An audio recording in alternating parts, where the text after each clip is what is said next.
मित्रमैत्रिणींनो, तुम्ही माकडापासून इव्हॉल्व झालाय हे तुम्ही ऐकलंय ना? पण त्यामागची खरी थिअरी काय सांगते ते आज आपण या लेक्चरमध्ये बघणार आहोत. एक सायंटिस्ट होते, त्यांचं नाव आहे चार्ल्स डार्विन. बरोबर, त्यांनी ही थिअरी मांडली.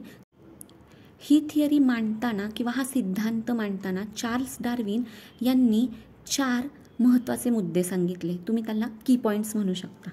सगळ्यात पहिला मुद्दा किंवा सगळ्यात पहिला पॉईंट होता ओव्हर प्रोडक्शन. आता ओव्हर प्रोडक्शन म्हणजे काय की प्रत्येक स्पीसीजमध्ये प्रोडक्शन करण्याची क्षमता असते, ॲबिलिटी असते. बरोबर, न्यू जनरेशन तयार करण्याची कपॅसिटी असते.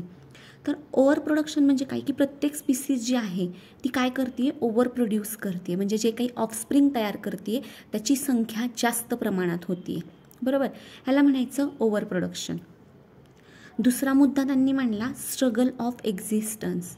ओव्हर प्रोडक्शन झाल्यामुळं काय झालं की रिसोर्सेस कमी पडायला लागले आणि रिसोर्सेस कमी पडत असताना जगण्यासाठी किंवा सर्वाईव्ह करण्यासाठी जी कॉम्पिटिशन होती, जी स्पर्धा होती ती वाढायला लागली. फॉर एक्झाम्पल घ्या की तुमच्याजवळ 2 ॲपल आहेत आणि तुम्ही 5 मित्र आहात. ओके, तर ते 5 जणांना हे 2 ॲपल खायचे.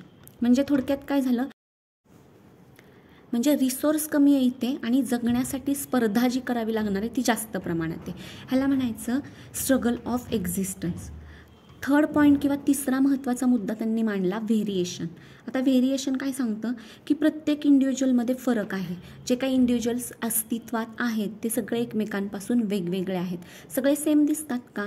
नाही, तर सगळ्यांमध्ये फरक आहे. चौथा आणि मेन मुद्दा, सगळ्यात इम्पॉर्टंट मुद्दा जो होता तो आहे survival of the fittest. Survival of the fittest म्हणजे काय? खरी थेरी डार्विनची ह्या मुद्द्यावरतीच आधारित आहे. आपण डार्विनच्या या थेरीला सर्वायवल ऑफ द फिटेस्ट किंवा नॅचरल सिलेक्शन असंही म्हणतो. मग सर्वायवल ऑफ द फिटेस्ट म्हणजे नक्की काय आहे?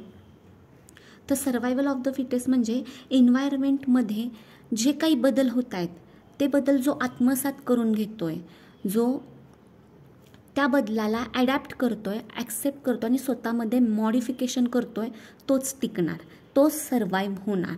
समजतंय? फॉर एक्झाम्पल तुमची जी बॉडी आहे ती आपल्या इथल्या इंडियातल्या वातावरणाशी मिळती जुळती घेते. म्हणजे इंडियातलं वातावरण त्यांनी ॲडॅप्ट केलं आहे.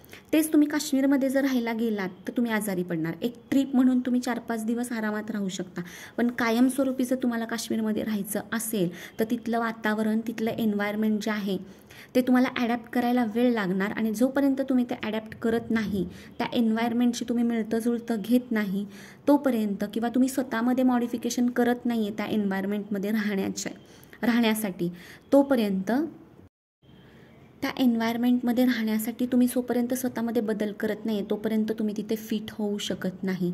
तुम्ही त्या एन्व्हायरमेंटमध्ये सर्वाईव्ह करू शकत नाही. जर तुम्ही त्या एन्व्हायरमेंटमध्ये राहण्यासाठी स्वतःमध्ये बदल केले तर तुम्ही तिथे सर्वायवल ऑफ द फिटेस्ट होणार. म्हणजे तुम्ही तिथे इलिजिबल राहणार की तुम्ही काश्मीरमध्ये आता राहू शकता. मग सर्वायवल ऑफ द फिटेस्ट काय सांगतं की एखाद्या एन्व्हायरमेंटमध्ये राहण्यासाठी जोपर्यंत तुम्ही स्वतःमध्ये मॉडिफिकेशन्स करून घेत नाहीत तोपर्यंत तुम्ही त्या एन्व्हायरमेंटमध्ये सर्वायवल ऑफ द फिटेस्ट ठरत नाही. आणि यालाच आपण काय म्हणतो, नॅचरल सिलेक्शन थिअरी, जी डार्विन यांनी मांडली होती. आणि डार्विन यांनी या सिद्धांतावरती किंवा ह्या जे काही पॉस्ट्युलेट आहेत त्याच्यावरती एक बुक काढलं होतं. त्याचं नाव होतं ओरिजिन ऑफ द स्पीसीज. आणि हे सगळ्यात फेमस बुक आहे डार्विनचं. आणि आत्तापर्यंत डार्विनची थेअरी जी आहे ती सगळ्यांनी ॲक्सेप्ट केली होती, पण डार्विनच्या थेअरीमध्ये सुद्धा काही त्रुटी निघाल्या आणि त्यामुळे डार्विनची थेअरीसुद्धा कालांतराने काय झाली, लोकांनी ॲक्सेप्ट करणं किंवा नाकारली ती थेअरी. म्हणजे थोडक्यात डार्विन यांचं काय म्हणणं होतं की प्रत्येक स्पीसीज जी आहे ती काय होती, कालांतराने किंवा थोड्या कालावधीनंतर बदलत असते. बरोबर, निसर्गानुसार किंवा एन्व्हायरमेंटनुसार ती स्पीसीज स्वतःमध्ये बदल घडवून आणत असते. आणि हा बदल घडल्यामुळे ती स्पीसीज जी आहे ती त्या एन्व्हायरमेंटमध्ये सर्वायवल ऑफ द फिटेस्ट ठरते.